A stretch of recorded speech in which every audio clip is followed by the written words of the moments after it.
right? Really good. So I know Sam's doing a good job for us down here. Great. I appreciate you guys.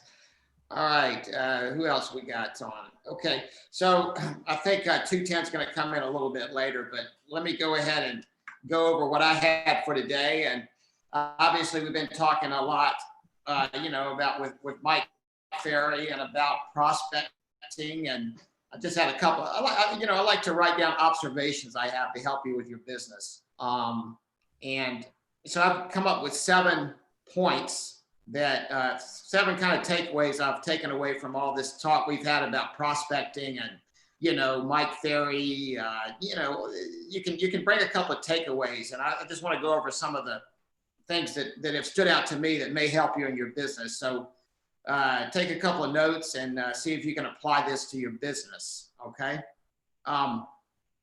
One thing that's always kind of stood out to me is about knowing the market. So your job as a real estate agent is to be knowledgeable on the market. And if the public knows more than we do, they don't need us, right? So we've got to know that market. And the question is, how do you study the market? That's something we don't talk about a whole lot. Jim, I know you look at a lot of numbers, right? Every day. Yeah, tell me, what do you think the best way to learn the market is?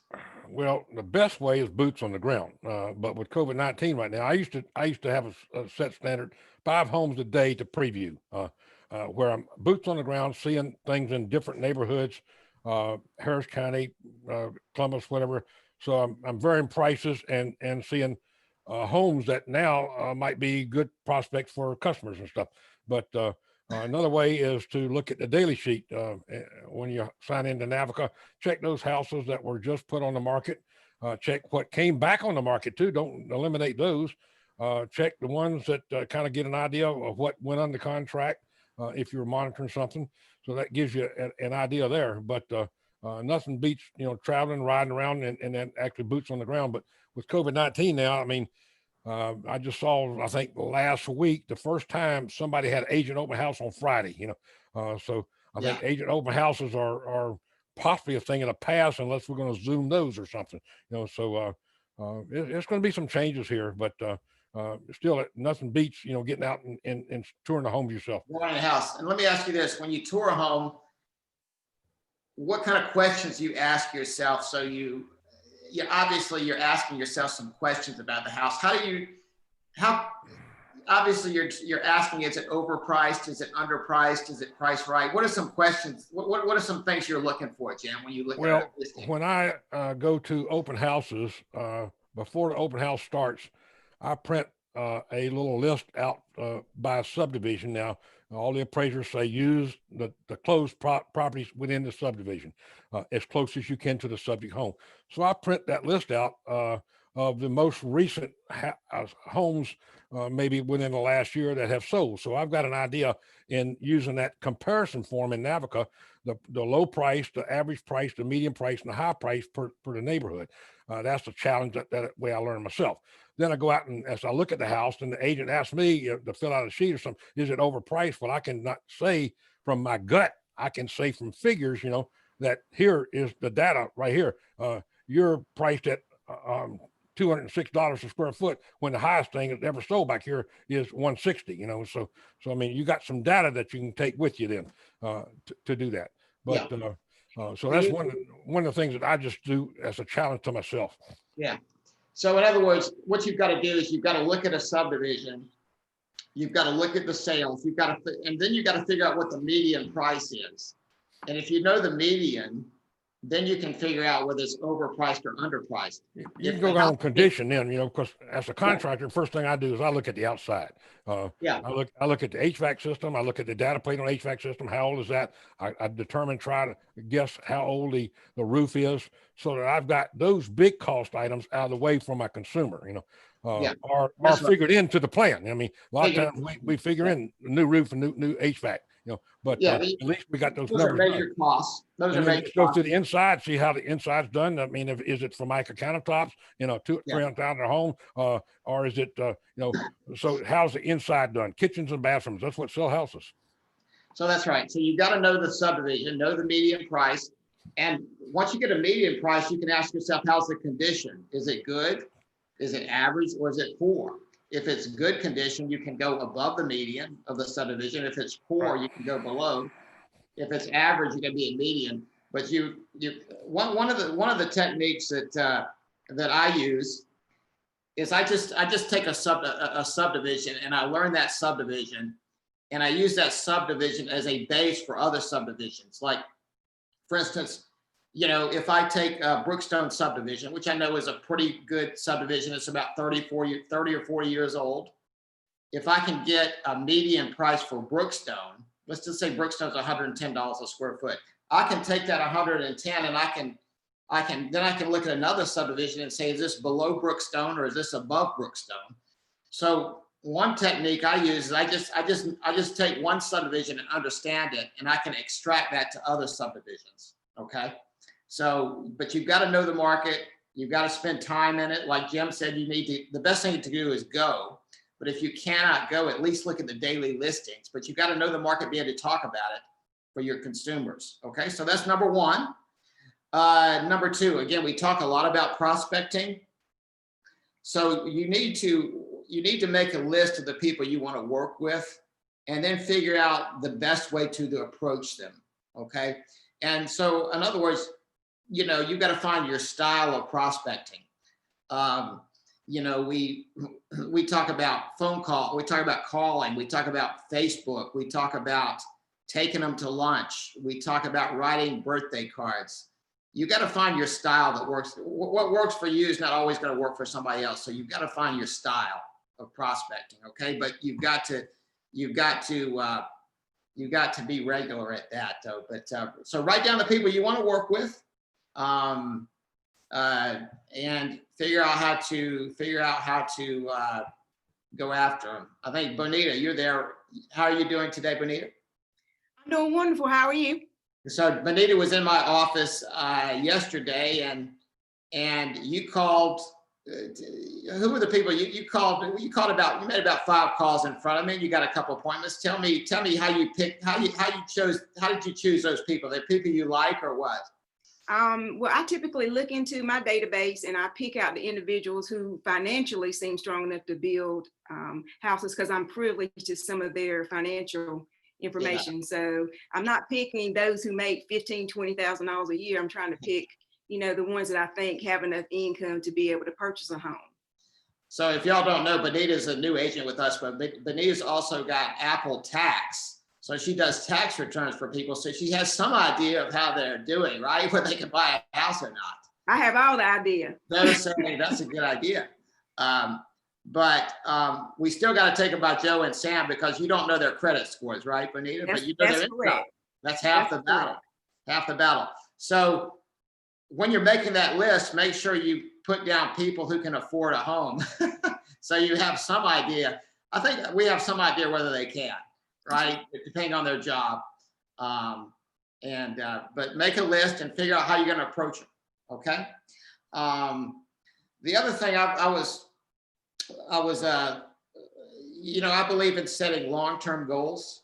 There's a book that I was reviewing called Atomic Habits, and I thought they had some really good ideas about how to build your business. But let me tell you about atomic habits. An atomic habit is a regular practice or routine that is not only small and easy to do, but it's also the source of incredible power, a component of the system of compound growth. Okay, so building your business is taking a series of small, easy habits that compound growth. And remember, changes that seem small and unimportant at first will compound into remarkable results if you're willing to stick with them for years. Okay, so that's why I say when you set a goal, set a 3-year goal. Set a 3-year goal. Okay, and that way you can just take small steps to get there. Another atomic habit summary: success is the product of daily habits, not once in a lifetime transformations. Okay, remember that. Here's another quote: if you want to predict where you'll end up in life, all you have to do is follow the curve of tiny gains or tiny losses and see how your daily choices will compound 10 or 20 years down the road. Okay, so like I say, I'm just a believer in taking small steps to change. For instance, I was thinking this morning, Alex and I have been doing, have this business now for 17 years. We started out as Premier Real Estate, then we went to a company called Solid Source, and then now we're Century 21 for about 4 or 5 years now. But basically, all we really did for 17 years, we've just shown up for work every day and try and ask ourselves, how can we improve? So it really we started in 2003 at an 800 square foot office. It was me and Alex. I think I was the secretary. Alex, I don't know. We did everything. It was just us. But we started at 2. And then you just go to work every day and you figure, okay, how am I going to make this better? How are we going to grow?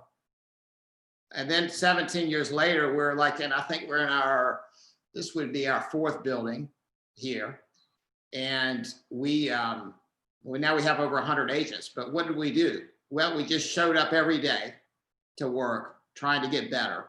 Okay. And when you do that, good opportunities will come. Okay. And one of the best opportunities, obviously, we had grown a company to about 60 or 70 agents. And Century 21 came and made us a great offer. So, but really what we did is we just kind of showed up for work every day and tried to improve.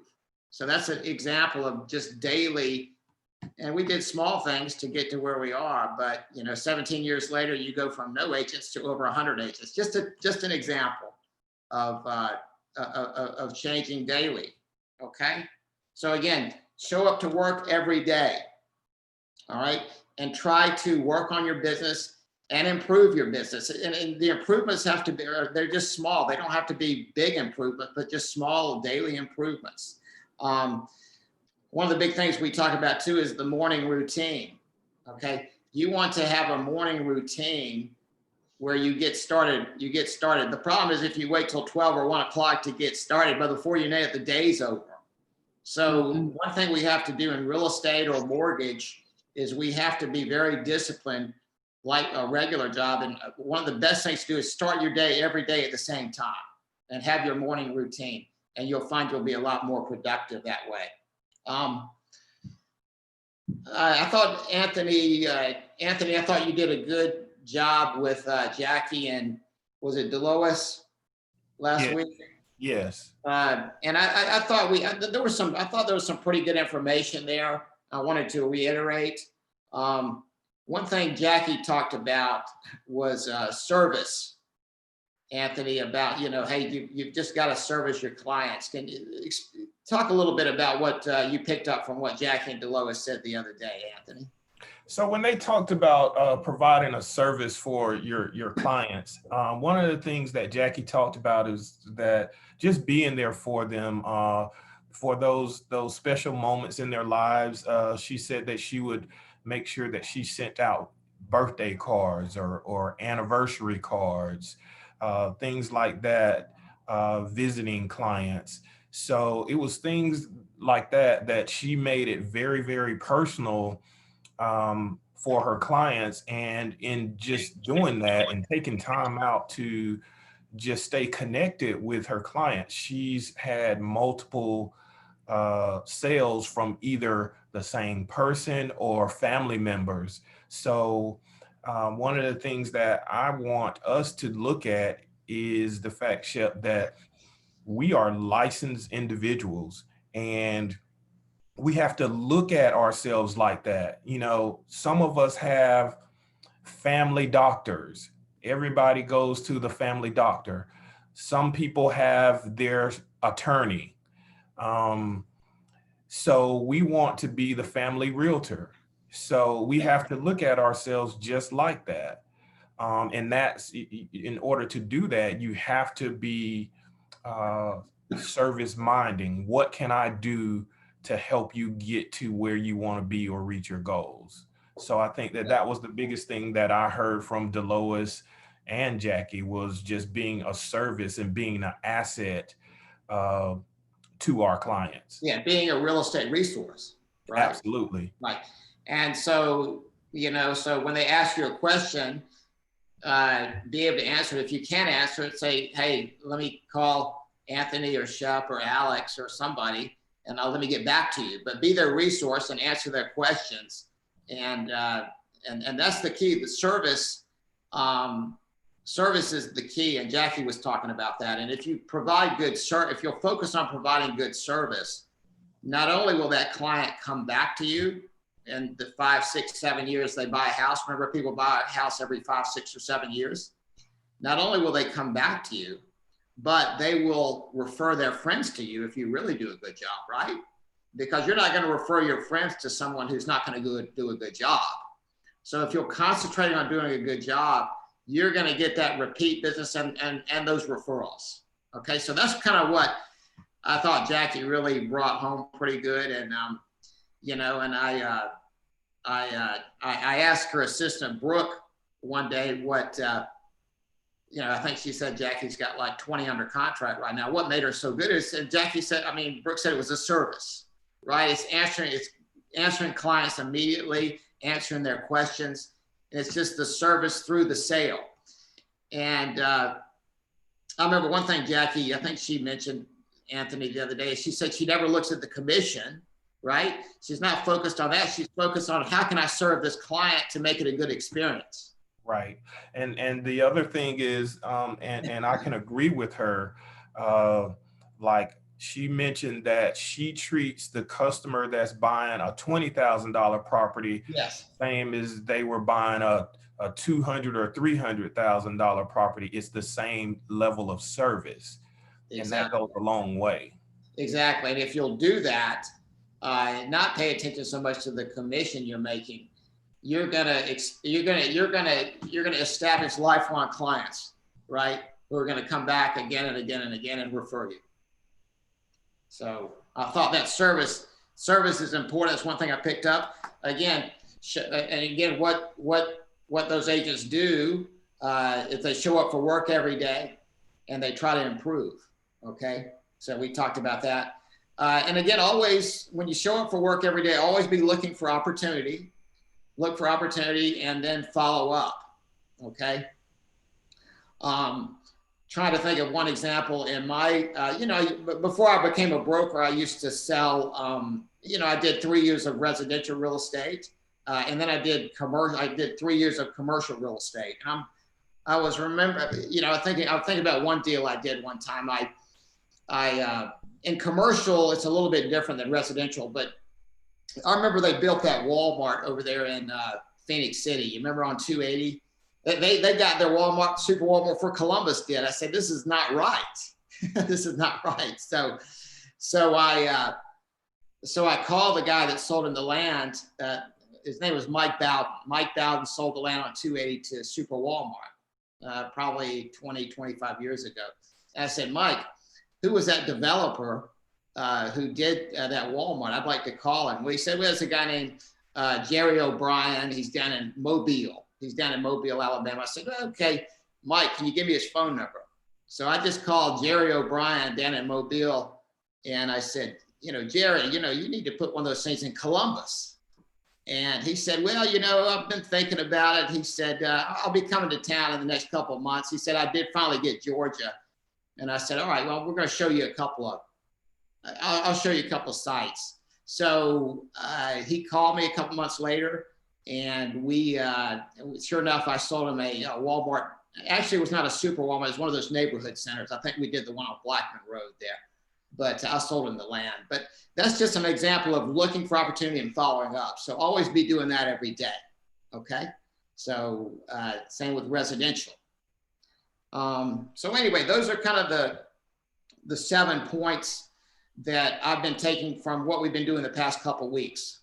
Okay. Again, it's know the market, write down the people you'd like to work with, set yourself a 3-year goal and work daily to get there. Show up for work every day. Concentrate on service. How can you improve your service? Again, and always be looking for opportunity. But when you show up every day, always be looking for opportunities. And follow, when you think of something, follow up. When you think of a client to call, follow up and trust your instincts on that. Okay? All right. So that's what I have for today. Any observations? I like to add one thing to that: education. Yeah. Rich Hart right now has got some outstanding courses on Zoom. Military relocation professional, SRS, BRB. I mean, gosh, education is unlimited today by sitting at your own home and Zoom a course and I mean, you can pick up some good information that way. And once you get the designation, you can advertise it and follow up and pick up some clients that way. Although I think the National Association of Realtors study says that most buyers are not concerned with people's designation. I think 98% of them are unaware of designation for realtors. Yeah. But I mean, that's right. Education is very critical. I mean, so right, yeah, always be when we talk about improving daily, part of that is improving your knowledge, right? So every day you want to try to learn something, okay? We don't know it all, of course. So try to learn something every day, and like we talked about, learn a subdivision, learn the market, learn different real estate marketing techniques, but always be improving and always be learning. Okay, Jim, good point. All right. That was something that Jackie had mentioned as well, Shep. And I know we always call on Jackie, but she's just a great role model. But she's been in the business 22 years. And when I was actually doing last week's sales meeting, that week of, she was actually in a class. So, and even myself, being the director of training, I don't know everything. And I learned from each and every agent, whether they're in the business a couple of months or years. I never feel like I know it all and never can learn from somebody. Actually, I was speaking with Antoine last week. He wanted to do an open house and he was like, Anthony, can you put this for the open house? And I was like, what are you talking about? And he showed me of how you put it actually in Navica, and I had never did it. So and Antoine has only been he may have been, he's close to a year, I think, if not. But I'm always in a mode to learn, and it doesn't depend on how long you've been in the business. Delois taught me something as well, where she talked about getting a Google phone where all of her incoming calls come through there. So it's just, you have to always keep your mind open to learn different things. And it doesn't matter how long you've been in the business. You should always keep pushing to learn more, because you can't know it all. That's right. So the best, I would say, to sum that up, Anthony, the best way to grow is to keep learning. The more you learn, the more you grow. Absolutely. Okay? And once you stop learning, you stop growing, right? So I think that's very key, Jim. Thank you for reminding us of that. All right. Also, one last one, Shep. Have fun. That? I mean, make it a fun experience. Don't make it work. Make it fun. I agree. And you'll work harder doing it. Yeah, have fun. Yeah, we're in real estate. Part of the reason we're in real estate is to have fun. And if we do it right, we're going to have a lot of fun and make money, right? We want to do both. All right. I always come up with a couple of broker questions. You know, you guys call me all the time, and sometimes so I like to go over some of the things that I've learned the past month, that these are common questions that I just want to make you aware of. Okay. So Bob McLean called me yesterday. He's got a $300,000 property under contract. I think it's on Standing Boy or something up in Green Island. And as you remember, a hurricane came through about a couple of weeks ago and kind of, blew some limbs down. And so the property is under contract. We're past the due diligence, and there are limbs everywhere. Okay, they're everywhere. but we're past the due diligence. So the question is, does Bob have the right to ask them to get that yard cleaned up? What do y'all think? The answer, Joe, I see you, is yes. Okay, because if you look at that contract, it says that the property must be in at least the same condition as it was when you put it under contract. Okay, so because of that clause in the contract, he does have the right to ask him to get the backyard cleaned up from all the debris. Okay, so even though we're past due diligence, and if they don't do it, we don't have to close and we can get our earnest money back. Okay, so it's got to be in at least the same condition, if not better, than when you made the offer and put it under contract. It's clear in the contract. So keep that in mind. Okay, so if you have a property under contract and a tree falls through the roof the day before closing, you don't have to buy it, right? It has to be improved, or you'd have to get that insurance money assigned to you something. But keep that in mind. That's why we do a walkthrough before we close, right? Because we don't want that to happen. That's why you want to do a walkthrough the day before or the morning before you close. Okay. All right. Let me see. Aaron, I think I was dealing with you on that multiple offer situation. What you got that one under contract, right, Aaron? Yes. Okay, good. How many offers did you have, by the way?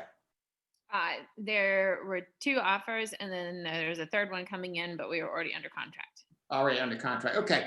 So what we're dealing with, and we see it a lot these days. I know, Joe, you talked about it in Atlanta.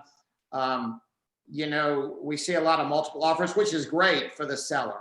Okay. We always want to be in multiple offers for the seller because it drives the price higher.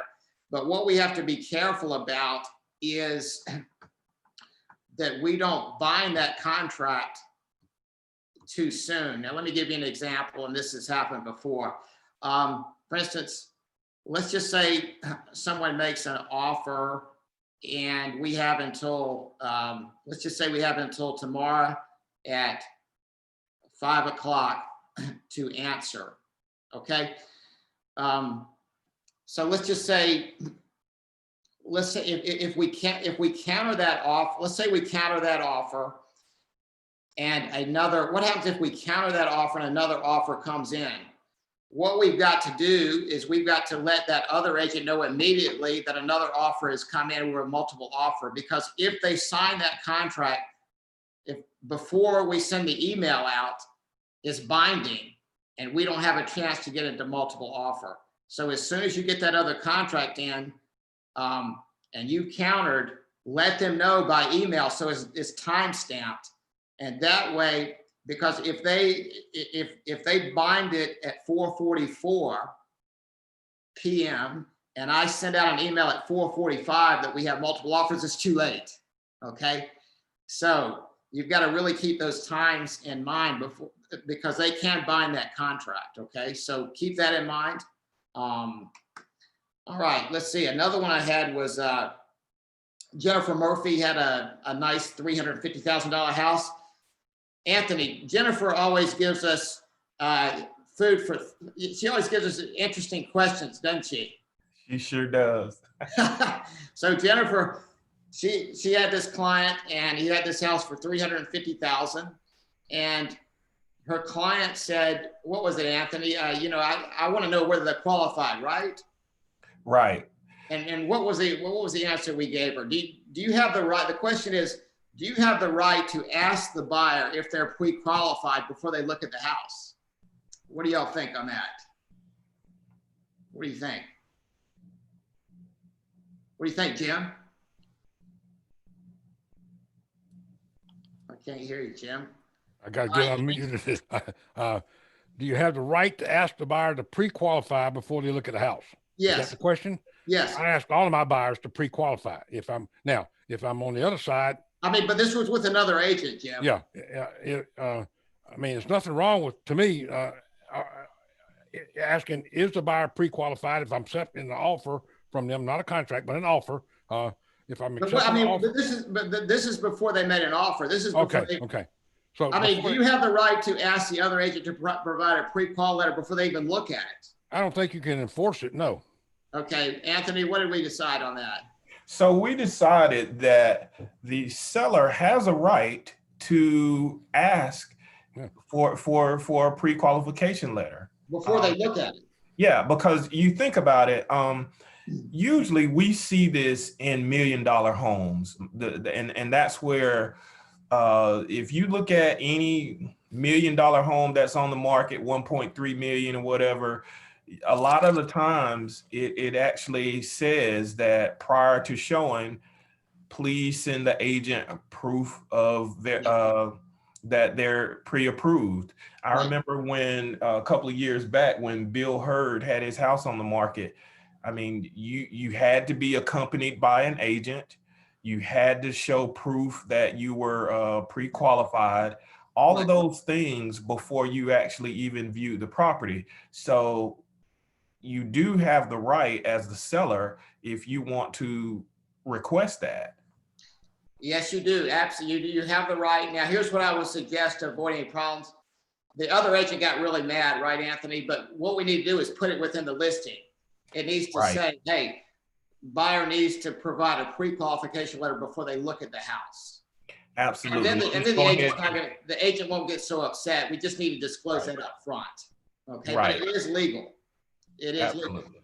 I mean, if you can do it for a $4 million house, why can't you do it for a $250,000 house? So it is legal.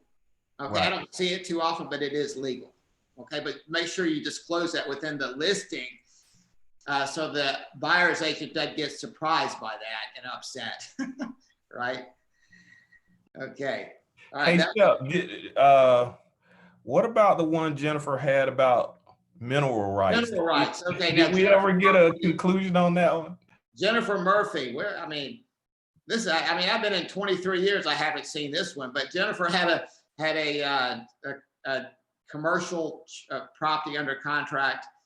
And so we got all the way up to closing. We've been working months and months. And then the lawyer does a title search and find out that the land over in Phoenix City has mineral rights. And I've never seen mineral rights in Columbus or Phoenix City. I mean, I don't know, what is it, Anthony? We got oil down there or gold or what? I don't know. Right. But somehow it was a Jehovah's Witness church, and somehow these Jehovah's Witness churches sold they sold the mineral rights to all their churches. So the lender would not close on the purchase because there was a cloud against title with mineral rights. So we couldn't buy it. So I've never seen that in my whole time here in Columbus and Phoenix City. I don't know how that happens. That was an interesting one. But anyway, I've never seen mineral rights here, but we could not close because mineral rights. Now, what mineral rights would actually give you the ability to do is go on that property. You could put an oil rig out, I guess, and drill, see if you could find some oil. Now, you would have to repair it to the normal condition after you did your drilling. But Anthony, I don't know how Jennifer does this, but it was interesting, right? It was. So anyway, unfortunately, the sale did not go through because we could not get the mineral rights off the title. I don't think any bank is going to loan on that. So I don't know what's going to happen there. But anyway, so mineral rights, probably don't have to worry too much about that. So those are my broker quagmires for the month here. All right. Let's see. I think we got Alia with 210. You wanted a few minutes, didn't you, Alia? Are you there? Yes. Hi, I did. Hey, I have a question. This came up and it wasn't in Columbus. It wasn't in your office. It wasn't with anyone that we know. That an agent called me and she said that a home had closed in June. She'd included a request for a home warranty in her amendment. Mm-hmm. So the home warranty did appear in the sales contract. Neither agent had enrolled it. They just thought the other one had. And the home closed without that money coming out. So they missed it and the attorney missed it. So when the person called to place a claim with 210 home warranty, they said, well, you don't have a warranty. This never got paid for. What do you guys think? Where does that fall? I've seen it happen, once or twice, Alia, not very often, but I'm thinking, what we did if I remember, is we had to come up with the money for the $400 or $500 for the home warranty. And that's what we did in that case. Between the brokers and the agents, we came up with the money to get it after closing. But would that affect the coverage, Alia? I'm not sure. Would it? No, actually, she ended up getting, we asked her, would you like to backdate it to the closing date, or would you like to start it, Okay. further out? So she ended up getting extra. Yeah. So we ended up, the brokers and the agents ended up putting the money up to make sure it was done, because it wasn't in the contract. It was overlooked. I've seen it happen once or twice. Yeah. And that's what we did also. I said, why don't you ask the attorney and the other agent if they'll split it 3 ways? And I think they split it like that and took care of it. So, we had to make it up. Yeah. So speaking of money, I know you guys get a ton of emails from 210, like a ton, and I delete them too, because I'm like, does this have an action item? No. But the ones you've been getting this week and in the last few weeks have talked about the increase in claims that we've had. So in 2020 year to date, we are $1 million over our projected claims for this year. So we usually allot for about 20% growth from the year prior because we sell more warranties, but we are $1 million past that. So we are going to have a price increase. It's $50 across the top. We discussed what our options were, and lowering coverage was not an option. We've paid every claim within our terms and conditions. We want to be sure we continue to do that. And, the way for us to be able to is to add 50. So how does that affect you? So our prices are going to go from $460 and $580 to $510 and $630. That's going to happen next week. No, that's not next week. It's going to happen on November 3rd. So what are your deadlines? If you write a contract or enroll a warranty between now and then, you're locked in at those current prices. So $460 and $580. Even if you have not yet enrolled the warranty, but it's on your contract, we're going to honor that price. This isn't going to affect any active deals, active contracts, or warranties that have not yet closed. Also, we are partners with Century 21 Premier. Obviously, I'm here to support you guys. I'm frankly going to have a lot of leeway with this until January. So please reach out to me if you have questions and concerns. It sounds like a big change, but we're all in this together. So I'm always here to support. We've got plenty of time to go ahead and get this price locked in before we go up, but we are going to officially go up November 3rd. So does anyone have any questions about that? So I do, Alia. So that's the only change. So it doesn't affect like the deductible in any way or anything like that. And all of the service that has been provided will remain the same. Just the $50 increase is the only change. Yes, thank you. And that was such a good question. I could have planted it with you because there is another company. This is industry-wide. People are working from home and stuff is breaking. So everybody's making slight changes with what they're doing. Another company doubled their service fee from $100 to $200. We didn't want to do that. That puts the burden solely on our homeowner, and that's just not, we don't want to discourage them from placing claims with us. So this is it. There's no change in coverage. There's no change in availability. So thank you for asking that question. Thanks for answering. Thank you, Alia. So you're going to just, obviously in your special steps, you're going to have to change the language to reflect the higher price when you ask for a home warranty. So we'll sure. That. But yes. For the next couple weeks, you can keep doing it the way you've been doing it. And if you have questions, holler at me and I'm happy to help. November the 3rd. I got a question. Right. I got a question.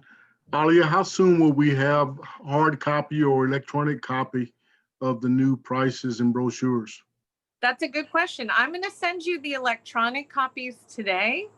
The hard copies should be in on Monday. So, and between now and then, I've got stickers so I can come cover up the ones in your office.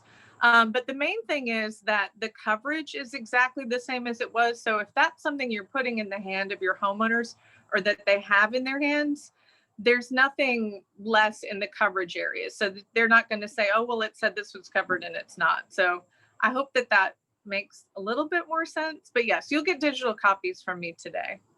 Okay, Thank you. thank you. Thank you, Alia. All right, anybody got any listings you want to talk about? Any new I listings? do, Shep. I just listed a property yesterday. It's 2312 Burnside Drive.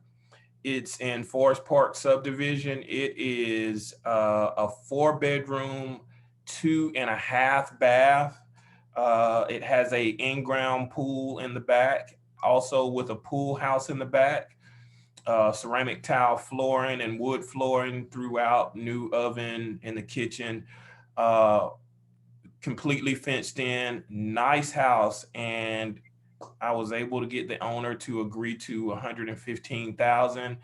And I've already got some agents calling me on it this morning to go show it. So guys, take a look at it. 2312 Burnside Drive. Okay. Thank you, Anthony. Any other listings? Remember, we want to keep those listings coming in. That'll get you the closing for sure. Still a seller's market. Seller's buyer's market, right, Joe? Hey, Shep, I've got one with a seller's incentive of 2,500 to the broker, 4520 Marcy Court. It's ready to move in. A lot of good hardwood floors, nice paint job, fenced in. It's got a cul-de-sac, corner lot, 4520 Marcy Court, listed at 144. So $2,500 buyer's agent bonus, right, Herman? Sure, yes, sir. It's a 3-bedroom, 2-bath.